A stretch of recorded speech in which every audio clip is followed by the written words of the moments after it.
T20 ప్రపంచ cup 2026లో భాగంగా జరిగిన హై వోల్టేజ్ మ్యాచ్లో team India star pacer Jasprit Bumrah విశ్వరూపాన్ని ప్రదర్శించారు.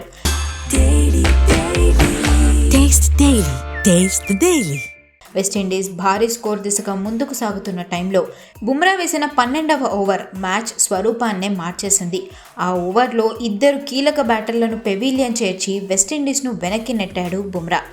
షెమ్రన్ హెట్మాయర్ను బుమ్రా అద్భుతమైన డెలివరీతో బోల్తా కొట్టించాడు.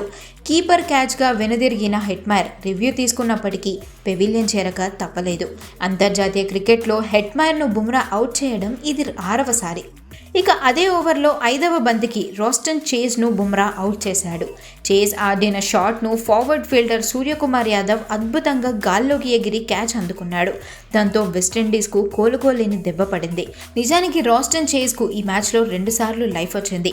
1 పరుగు వద్ద రన్అట్ గండం నుంచి త్రుటిలో తప్పించుకోగా 19వ పరుగు వద్ద అభిషేక్ శర్మ క్యాచ్ను వదిలేశాడు.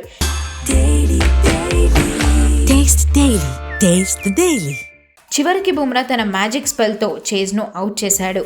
బుమ్రా వేసిన ఈ 12వ ఓవర్ భారత్ విజయంలో కీలక పాత్ర పోషించింది.